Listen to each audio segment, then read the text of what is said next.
So we'll move straight away to the panel discussion, which would be not too long.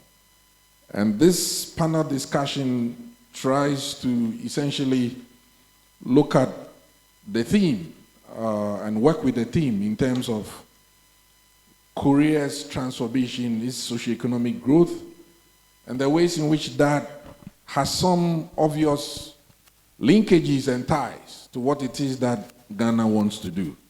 And in fact, the JK Impact Project reflects at the institutional level the attempt to more or less leverage some of Korea's experiences for Ghana through the University of Ghana, of course, under the College of Humanities, led by Provost Daniel Ofori, and of course through the Center for Asian Studies.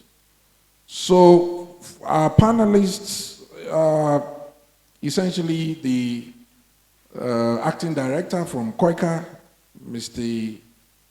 O, and then we have the economists from the University of Ghana Business School, Dr. Esuming, and then we have Provost, of course, rounding things up. So let me start with some basic provocations, as it were. And I'll start with Mr. O. So, Mr. O, what would you say?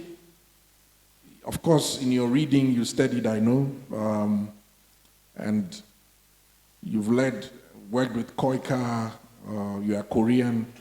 What do you think is the key defining issue or defining issues when it comes to Korea's own movement from underdevelopment to development?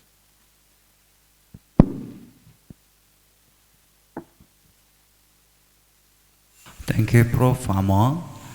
First of all, we didn't arrange any discussion. It means that we don't have a script. So it's kind of the open discussion, truly.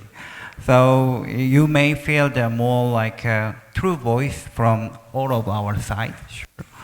So I have taught this issue a long time, and I have lived in Ghana for years, and then we can't just compare because the Prof. Amor studied in China, and then Dr. PATRIOTISM studied in the UK and the USA, and I lived in Korea. I studied in Korea.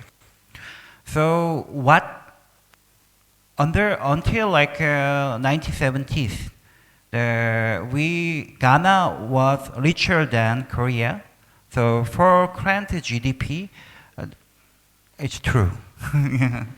Ghana is still very, how can I say, flourished and then poor of the resource country. So, but today, the current GDP for last year version, like about like 2,300 US dollar per GDP per capita Ghana, and today Korea, the 33,000 US dollar GDP per capita. So there is a gap about like 12 times the difference. So, but when we discuss about what is the main component, how can we develop the Korea? First of all, we strongly invested our science and technology like a budget. For example, I give you the many example. Still, currently, the R&D expenditure in Korea, 4% of our total GDP. You may don't understand if you have some kind of concept of this figure, you may understand this figure, but 4% of the R&D expenditure compared to GDP is almost #1 in the world. So we had also, when we developed our country, we also spent a lot of the privilege for the science and technology people. For example, we have also KAIST. You can compare with the KNUST. So every Korean man has to serve the military mission. But if you go to that school as the PhD candidate, you will be waived your military mission for 2 years. And then they will support your tuition and then fee. I know that we cannot compare directly the Ghana and Korea. For example, let's see the English. Brain drain is a very popular phenomenon for many countries, but you are privileged as the English-speaking country. But Korea, we couldn't. We cannot speak very well. We cannot write very well the English. It's not our mother tongue. So that is also one of the components we can preserve our resource. I mean the human resource inside the country. I can mention the many things for now, but I would like to minimize the way Korea is developed because of the component. That's why we are superior now, and Ghana is the inferior now. I never feel like that. When I meet the Prof. Amoa, and when I meet the Patrick Ashiming, they are smarter than me. I totally feel like that. So, the core component, we are still foreigner, and then obroni. But leadership from your country, let's see the 1960s of your country, like Akosombo Dam, the world's third largest water dam in the world at the time, and Tema Accra motorway, and even though Tema refinery was there. So my answer, I cannot guess now, but some kind of the powerful leadership we need for now. And then they have to set the way, the country to go way forward. So there is still like a pro side and con side, our military regime. We had a military regime history. But when we decide to start our heavy metal industry for the late 1960, World Bank and then the international society told us, you are crazy. This project will be failed. Because at that time, we also were relied on our just low cost and then the low technology industry, like weeds, where like resource exploitation, low resource But okay, if World Bank, even though Koika, we are not Ghanaian. Your country, you can save alone. We are acting just like a supporter. So our regime, the government leadership decided, okay, but we will do ourselves by spending the money from the Japan. It's kind of the money, compensation money from the colonization period. So it's our like blood and the sweat. Still, we don't have easy like a diplomatic and then relationship with Japan because of the colonization period. If you ask any Korean, they remember our Independence Day and then Independence Year and how long the Japan colonized us, 36 years. So the answer we can find only from the like a local leadership. Outsider is outsider. Even though there is a super smart people outside of Ghana, they cannot resolve the issue. That's why I respect Dr. Prof. Patrick Ashiming. Because if we don't resolve our issue, no obroni will not resolve our issue.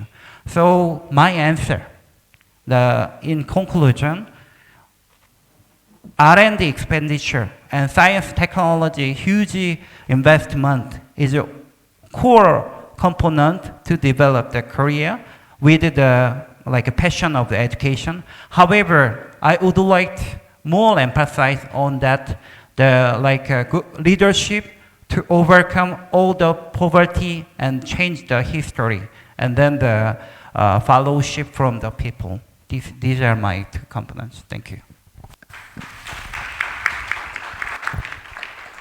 So we get the Korean perspective from the director for KOICA, and I think that he emphasizes certain key things that one cannot run away from when it comes to looking at what Korea did. And I think what struck me most was his view that the Koreans decided to depend on themselves, basically, to think for themselves. And so even when they tried to set up their heavy and chemical industries, and the World Bank said that it was a crazy idea, they still forged ahead and managed to put in place the institutions that allowed Korea to build ships and cars and the rest of them. So the issue of pursuing one's own vision is what he said was key to Korea's transformation. And also a leadership that was enlightened and passionate and visionary.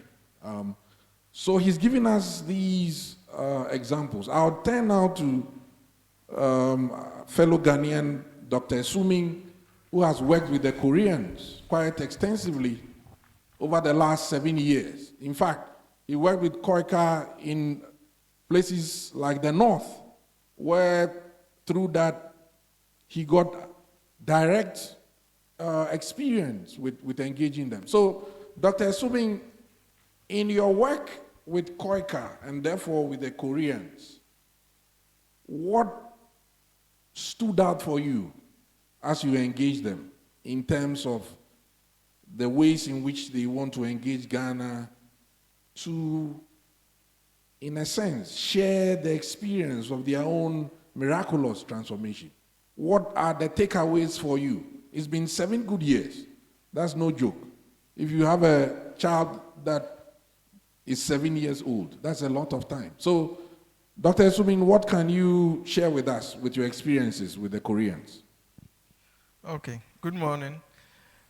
Incidentally, I had a child at the start of engagement who is 7 years now. Wow. So, well, I mean, thank you for inviting me to be part of this panel. And as Mr. O was speaking, it just struck me some of the similarities in terms of the historical leaderships that we've gone through between Ghana and Korea. So, because as he said, I mean, when I'm teaching my development students, one of the first pictures I show them is look at GDP per capita for Ghana and Korea from 1960 all the way till now. And as he said, in 1960, Ghana's GDP per capita was actually higher than Korea's. Incidentally, you know, I think Korea had the military leader from 1961. And not long after that, we also have some military leadership from 1966. And the difference, though, is that I think Park Geun-hye, quickly transitioned to a civilian government. And as we all recall, after all the different interruptions that we had with military leadership, we also transitioned from one long-standing military leader to civilian rule. I guess, I mean, what has been different is that, I mean, so the leadership that he mentioned is crucial. And you can draw from all the way from what we have read and learned about Koreans' experience to how when you work with the KOICA Ghana office, you see how they also approach their things. And one of the things that we talk about is vision and commitment to the vision. So he was just giving an example of how when Korea was setting out to move away from light manufacturing to the higher end, higher valued end, they were heavily discouraged by the World Bank and the IMF. But it takes leadership with conviction to know that, no, this is what we want to do, and stick to it, and stay the course. So I think that leadership was extremely important. And some of the things we've learned in a development course about what Korea has done is leadership from the top, going all the way to the bottom, ensuring accountability and discipline. And everybody, staying the course and following what we are all committed to. So we are always happy to talk about, how much Korea invested in education. When I was in graduate school, we used to joke that the average Korean has 3 PhDs. That was obviously a joke, but we've already heard about the commitment to investing in education, especially in the area of STEM. But I think one aspect, one of the soft side, soft skills and soft component of or softwares for development that we don't really acknowledge much in this country is work ethic, discipline, and diligence and hard work. So from my days of studying with Koreans in graduate school, you could actually see how much discipline they exhibit in terms of how they approach their studies and how diligent they are. And coming back to what I've seen working with the Koika Ghana office, you see how thorough, before they even start any project, the processes they will go through to evaluate and make sure that there's a clear need and there's a clear problem to be solved, and thoroughly and comprehensively analyze what the root of the problem is, and making sure that whatever program is being designed is going to actually attack the root of the problem. So this is something that maybe we don't emphasize too much, because we think that we should just go to school and acquire the hard skills. But for me, these are extremely important aspects. So before the program is done, there's a thorough investigation, engagement with all relevant stakeholders. Sometimes this goes on for very long, sometimes much to the frustration of some Ghanaians counterparts. But you see that throughout, really engaging all relevant parties to understand exactly what the problem is and exactly what has to be done, which taking it from different perspectives, making sure that all contribute to the understanding of the problem, what has to be done. And then once the program starts,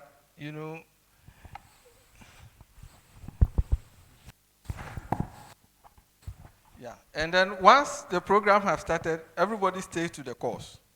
So there's very little room for deviation or making unexpected turns. Everything has to follow procedure, and everything that has to be modified has to follow a given procedure. So there's very little room for one person out of their own whims and caprices to make changes to whatever has been agreed, because it starts with the process that led to agreeing the project in the first place. Because the process is thorough, because all relevant stakeholders have contributed their views to what has to happen, you just stay the course and you make sure that everything is properly implemented. So I think we talk about leadership and we talk about all the hard skills and the knowledge that we need to acquire. I think for me, the main things I've learned it's not just having the vision and following through, but also making sure that you stay the course. Everybody is hardworking, everybody is disciplined, and everybody is committed to the cause. Thank you very much. Thank you very much. You know, so my colleague, Dr. Suming, really lays down what I think we tend to miss, and rightly so, when it comes to the ways in which to interpret, in a certain sense, what made Korea transform and the other Asian countries. And it's very painful when you think about it that we had a higher per capita GDP. And today, when you compare the per capita GDPs, you might end up actually weeping. And you see the extent to which Korea has leaped forward. And of course, as was just stated, discipline and hard work, which any people can learn and master, you know. And I have moved through Asia in the last 20 years. I just came back from Tokyo. I was in Seoul. You see this constant energy and focus, you know, as you engage them. So I think this is an important take home. And this then leads me to our good provost here, who is the head of the College of Humanities, where we have the JK Impact Project with the Koreans. So, Professor, my question to you is it right to contemplate the thought that to be able to set in place these soft, you know, characteristics and these soft skills, that institution building with countries like Korea becomes important? Do you think that is the way to go from where you sit as the major executive head of the College of Humanities? Can you kindly share your views with us? Thank you very much. I think we have to understand that irrespective of what's going on, Korea itself has its own aspirations and its own ambitions. So what they are doing is good for them. That's number one. Now, the theme we have here says, leveraging Korea's socio-economic growth for sustainable development in Ghana. What is the meaning of leveraging? When you are leveraging, you are employing, you are using, you are adapting. So essentially, for me, it's a matter of lesson learning. So what do we want to learn from the Korean experience? Socio-economic growth, essentially, is a matter of improvement. And in the end, you want to develop. When you develop, you build from one point to the other. And socio-economic development or socio-economic growth has lots of parameters, lots of indicators, including education. And then the leadership and other issues have also been mentioned. You cannot have leadership without followership. If you have good leaders and the followers are not interested, the leader cannot achieve anything. So I think that we need to look at all of these things in concert. Korea's experience shows that, yes, they have had good leaders, but they've also had good followers.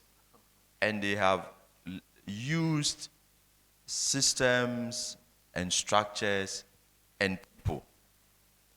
Our current engagement with them is going to give us some very good structures and systems. We are going to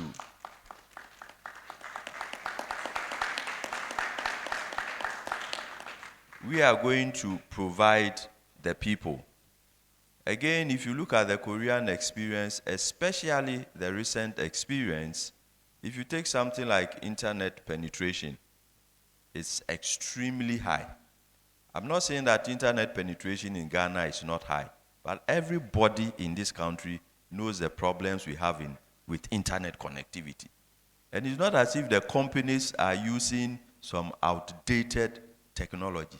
So how does it happen that you cannot have 30 minutes of high quality, high speed, uninterrupted internet that you have paid for? What's going on? What's going on?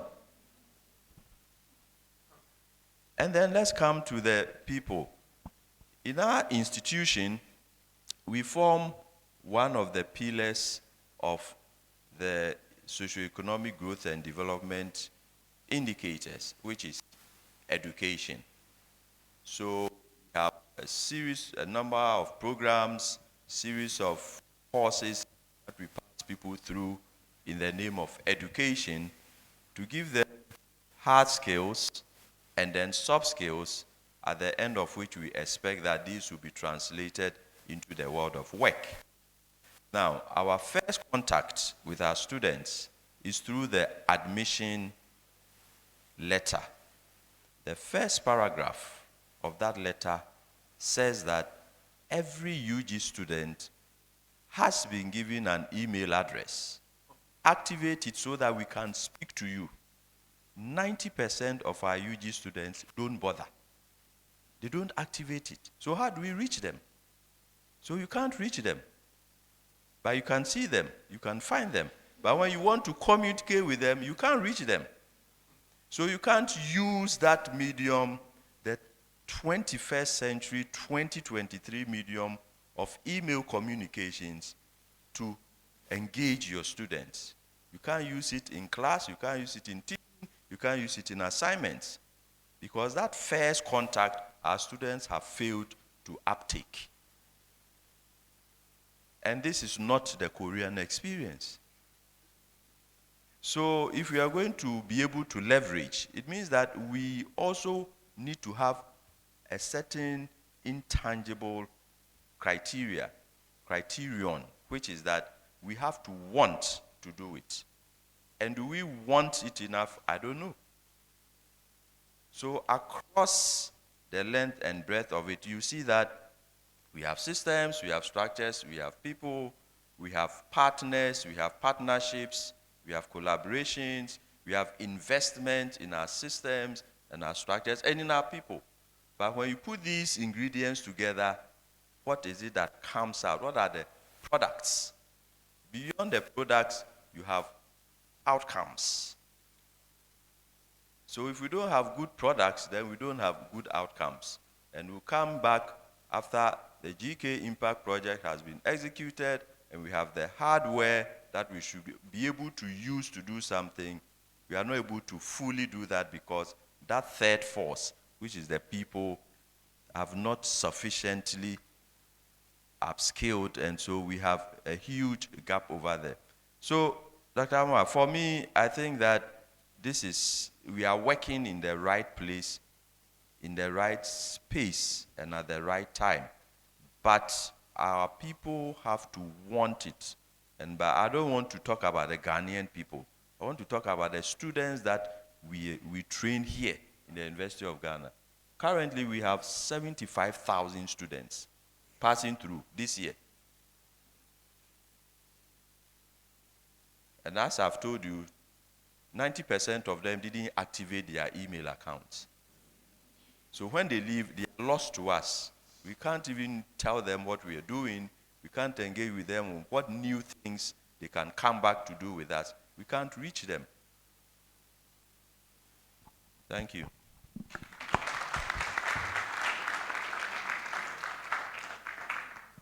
So as our provost has indicated, the University of Ghana students, all of you need to activate your email addresses and tell your siblings and friends and associates when they come here to kindly activate their emails.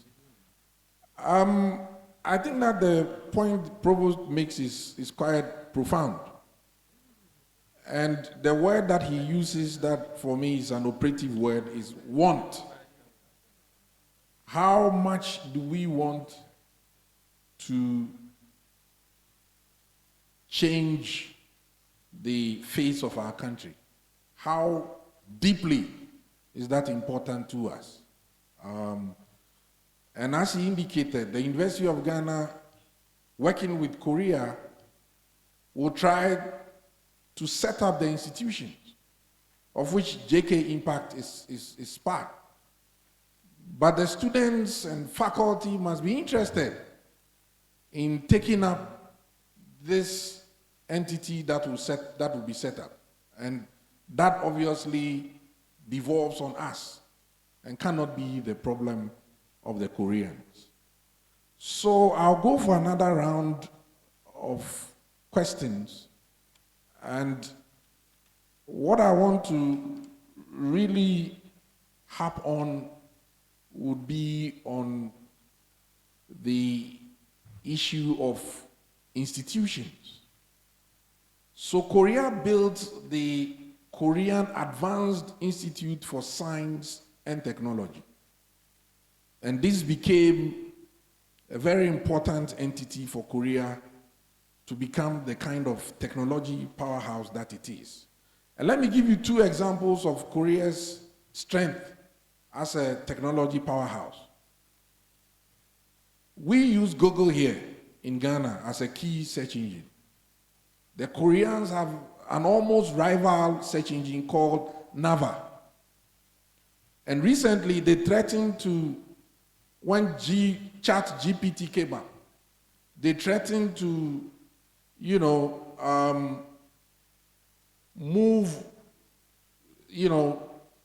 what do you call it, Google from Samsung phones.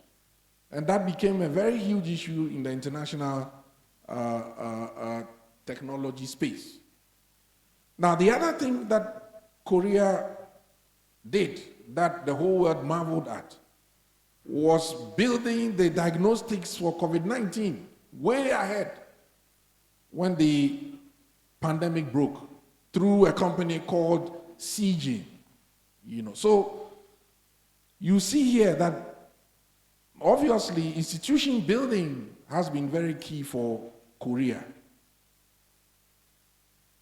Ghana has built some institutions, but obviously we need to build more, especially given the current artificial intelligence revolution that is upon us. So I want to start with you, Mr. O. The institution building question obviously has been advantageous to Korea. And what can you tell us about that fits into the theme we are looking at, leveraging Korea's socio-economic growth for Ghana's sustainable development?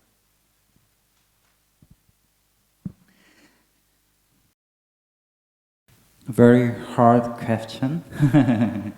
I try to answer my best. So first of all, institution building. In Korea, we had a University of Ghana in Korea, Seoul National University. But by just founding the KAIST, Korea Advanced Institute of Science and Technology, like KNUST, they start to compete. So, for example, and then they give the huge benefit for a new student. For example, when the KAIST, we call it the KAIST, when we build the KAIST, the many graduates from Seoul National University, they joined. Because, as I mentioned before, we gave them the many benefits, not only money, but also military privilege, military mission privilege. Because for the engineer student, it's very important to keep to their study in an early age. So for the military mission, it's not easy for serving the engineering school students. So they joined as a free tuition, and then the stipend, and then the privilege for the military mission. But it's not fair, isn't it?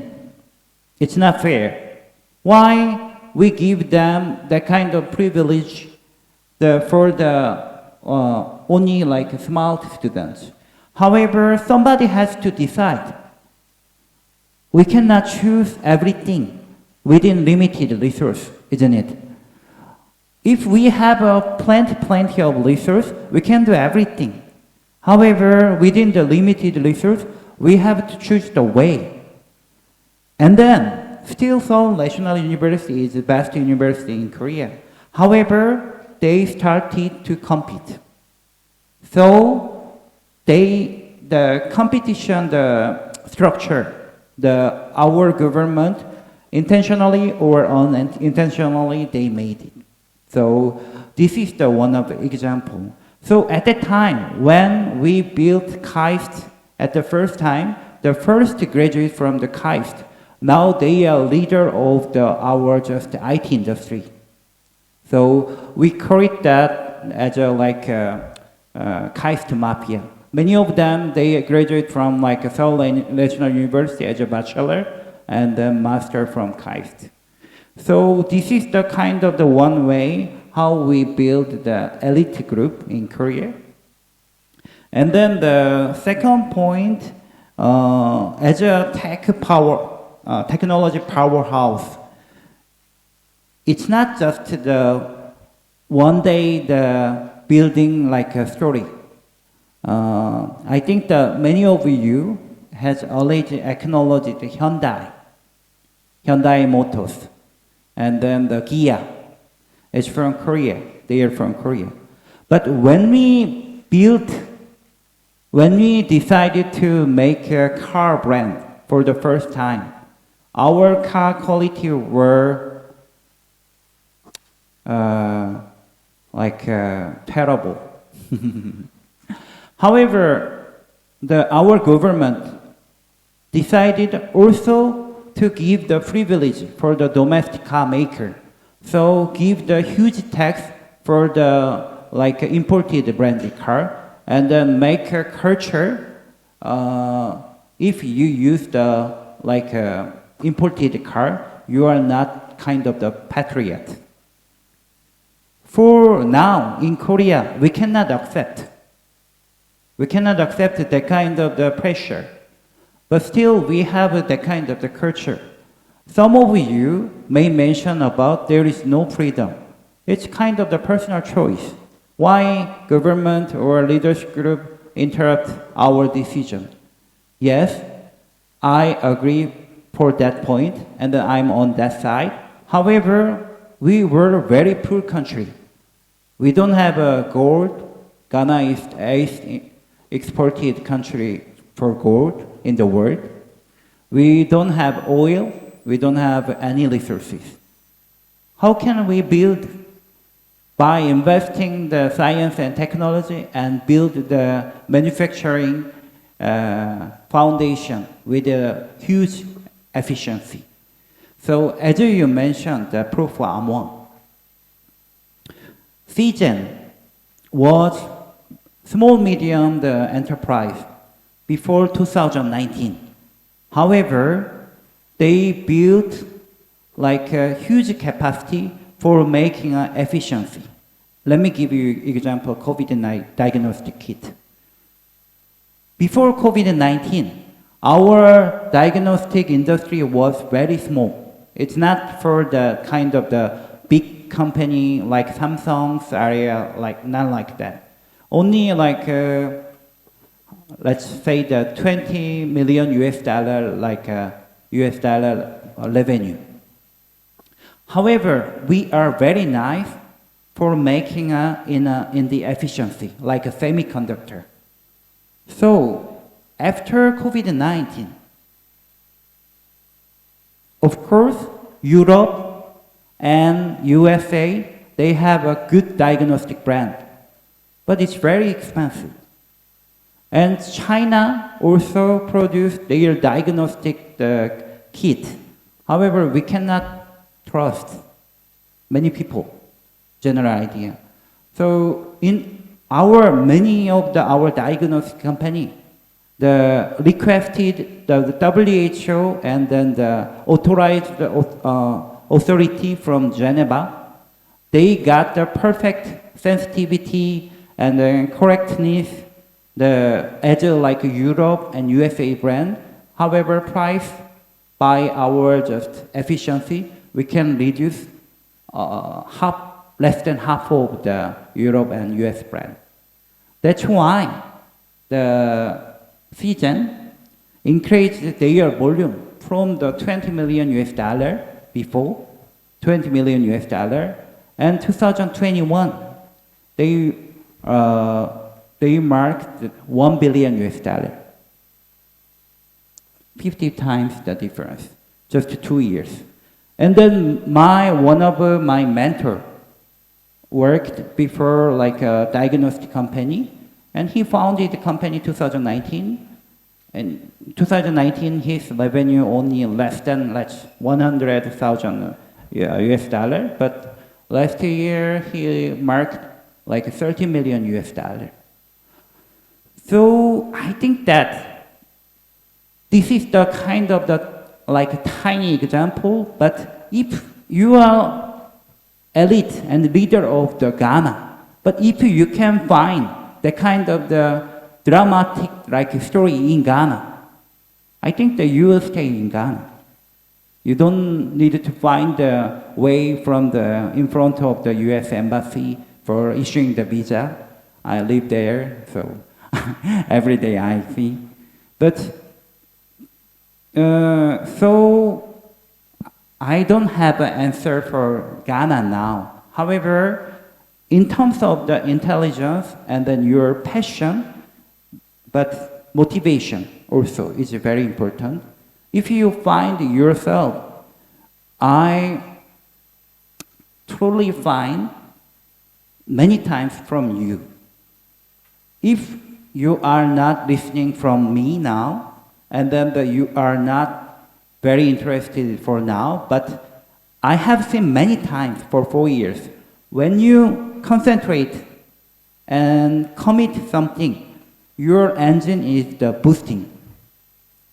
So for this time, I hope that we can boost your like engine and lift just a little bit. And this is one of my answer. So within limited resource, in my idea, we have to bear, like even though it's unfair, we have to bear that kind of sacrifice. Without that kind of sacrifice or privilege, it's not easy to like go way forward within the limited resource. And second issue, manufacturing, like high technology, the manufacturing. We don't need to go to the law firm or the medical doctor. Medical manufacturing is still key for the country. So it's very important issue for that. So thank you.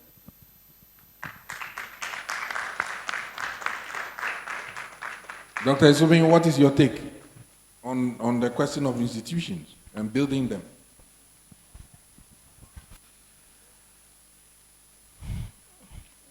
Okay, so this one is a trick question.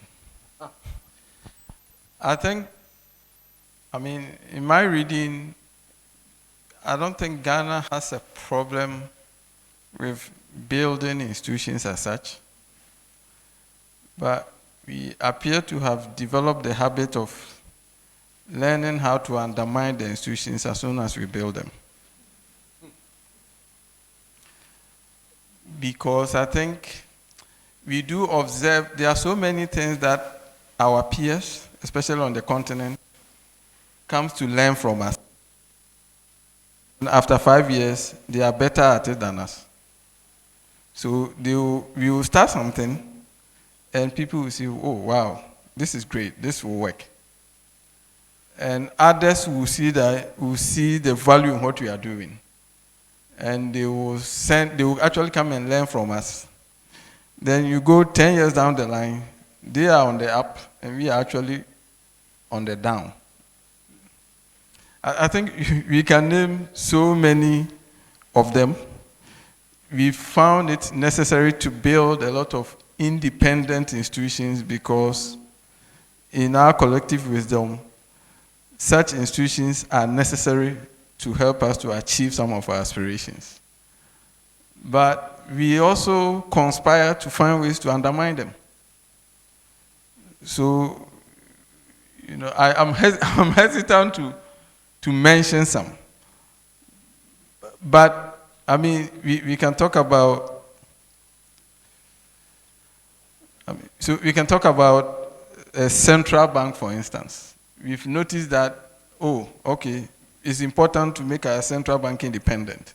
So we will make a law that says that, the central bank should be independent. And we put it there. Then we find ways to ensure that what we've actually put out is not working. Or we will learn that, let's set up an independent public prosecutor. Because we feel that given all the problems we have, that is the surest way of addressing some problem. So we will commit to do that all right, and we set it up, but then we find ways to undermine it and prevent it from doing what it's supposed to do. Or, I don't know what else. We could name several examples. So I feel that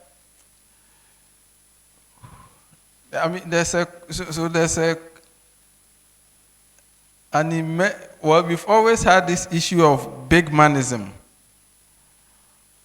and petitioning. So everybody feels that we should be made an exception to the rule. And for me, that is the easiest way we undermine the institutions that we build. So for me, it's not really that we lack the vision or we lack the ability to diagnose problems and come up with ideas about structures that we should use, but we are very creative in engineering ways that will ensure that whatever we set up with good intentions don't come to fruition. So I think that's what has to be addressed, that the rules should apply to everybody. Everybody has to follow the rules. And that we shouldn't make different set of rules and say, the structures apply to these people. When it is me, no. Everybody feels that we have to understand that whatever role you are doing, everybody is doing national service. I'm sure we all recall a recent incident where a parliamentarian was caught speeding, and his defense is that I'm going to do a national assignment. Sorry, when I'm coming to teach, am I not coming to do a national assignment?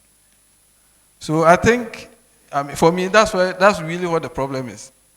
We have to stop undermining the institutions we build, because we spend a lot of energy and resource and thinking into building them and understanding that this is what we need. I don't know if you ever overcome the issue of big manism and that, people feel that we have to jump over the rule. Everybody feels that, and this is, so this is not only about even leaders. You only have to drive on the street during rush hour, and you know that everybody thinks that they should get where they are going before you. And so it turns out that we are punishing people who want to follow rules. And one of the things I learned from a colleague earlier on, I don't think he even knows, but I learned a lot by observation. So I had gone to an exam to deliver exam questions, and I noticed that some of the students were coming in late. And I was trying to encourage him, the announcement that you made, you should repeat it because some of the students will miss it. And his response is that, well, we cannot punish the students who came on time to benefit those who came late. The rule is that you should come 30 minutes before. So those who came on time, they would have seen and heard the announcement. If they are busy, if they follow the rules and they are busy writing, why should you be disturbing them just to benefit those who have to follow the rule? And that taught me something. I mean, we shouldn't try to, punish good behavior to satisfy bad behavior. So it's a cut across. So I think the point about, are we really willing to do what is required? Are we all willing to submit ourselves to follow the rules and the structures that we set up? Obviously, the leadership also matters. I mean, we have to see that the most powerful people are following. Then, it also enables the enforcers, the people who enforce the rules. It emboldens them when they see that the people at the top themselves are committed to. Because if you have a country where majority of the people want to do the wrong thing becomes the norm. So, thank you very much. So this,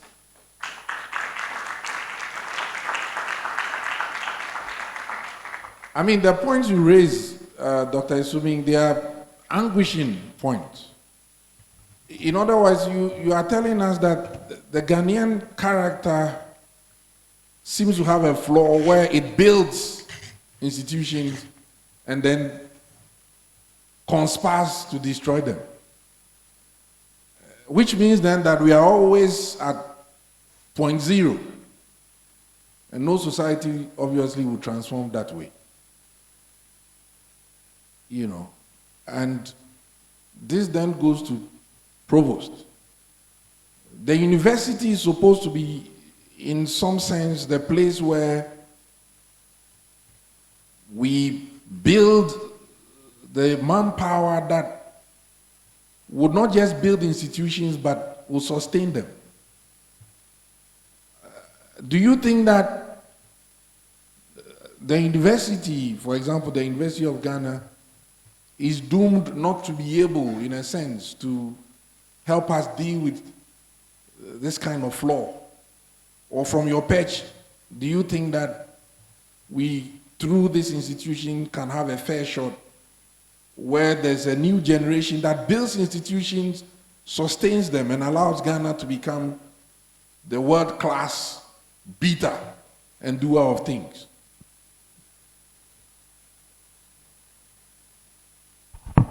Thank you, Dr. Amoa.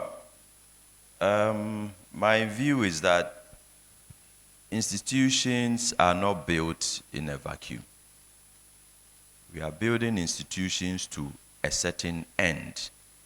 That's why when you go to certain countries, I don't even want to use that example. There are certain organizations where even as you approach physical edifice, you can smell success and seriousness. It's very clear. And in other organizations, you smell decay and laziness and non-productivity, even before you get in. And once you enter, the very air, the very essence tells you that there's nothing happening here. And then the first person you engage, the response to the question you ask them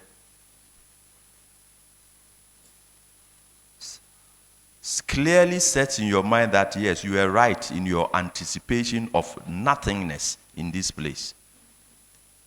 So, is the University of Ghana a strong institution? It's a very strong institution because we have everything that it takes to run a university.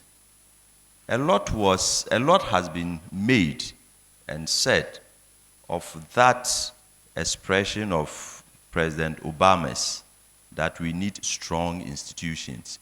What we forgot to remember is that President Obama was saying that you have enough strong people So let's concentrate on building strong institutions. He didn't say that do not develop strong people. Because we need strong people to ensure that those strong institutions work. Text, I find that even where we have the strong institutions, we don't have sufficiently strong people who can speak truth to power, that this one we would do, this I would not do. It doesn't matter how strong the institution is, and I referred to this in my earlier submission. The problem is the people. It is always the people. If you have a strong system and there's a back end where some human being is making changes to that system, you are going to be in trouble. Why is it that all of the people that we pay money to do things for us, and all of these areas have something called customer service? Why must we have customer service? If the system works, I don't need any customer service. It is as if we build failure into the system, so that I have to ask somebody how this thing works. So if you have the systems are strong and they stay strong, and so if you interface with the system and it works, then you rarely need people. So to paraphrase what Dr. Isumin said, and the earlier submission, it is not a matter of I want to choose this one or I'm not interested in choosing this one, etc. We must understand that we have ingredients that are available to us. So if you know what you want, then you are going to put those ingredients together to manufacture exactly what you want. That is why you can go to a very expensive buffet and leave thoroughly disappointed because you couldn't make sense of what was served by a very expensive buffet. Maybe you didn't even have to pay for it, but you have a sense that this is a $5,000 buffet. Whereas you can attend a $50 buffet and be thoroughly satisfied. Remember it for years. It is the ingredients, how they were put together, and the end product.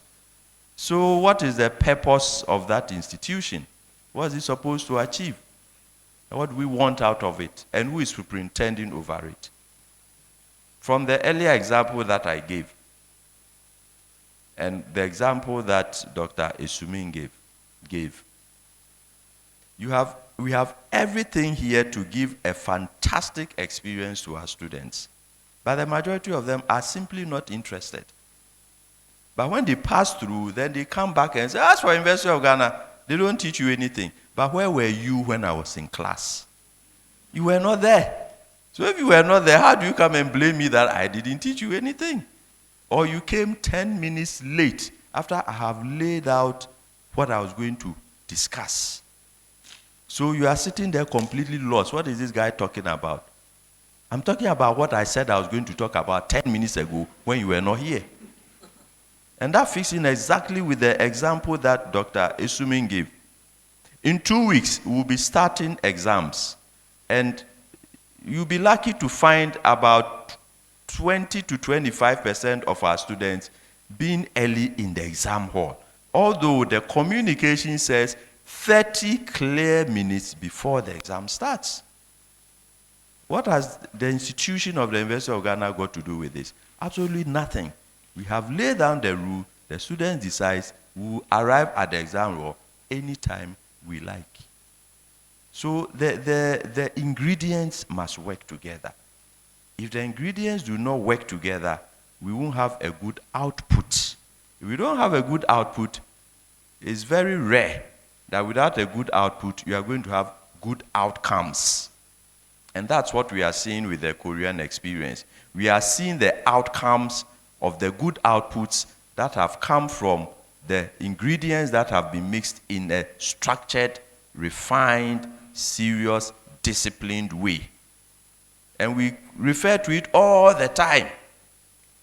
Oh, we had a good GDP before, at independence. Who created that good GDP? Who was in charge before independence? That's the point. And then when we took the reins, what did we do? Did we follow what the Koreans did? If you look at the Korean experience, of course they had military dictatorships, but read the subtext within that military dictatorship and come and compare to our military dictatorships. Where all we were talking about was sleep at this time, wake up at this time, don't go here. But their military dictatorships were pushing productivity. So the same type, the same fragrance, military dictatorship, what did you do with yours? It's like finding love. Everybody can fall in love. What do you do with it? Do you use your love abusing your partner, or do you use your love facilitating their lives and growing their love? This one everybody can relate to. So if you don't remember anything at all, when you find love, what do you do with it? Thank you.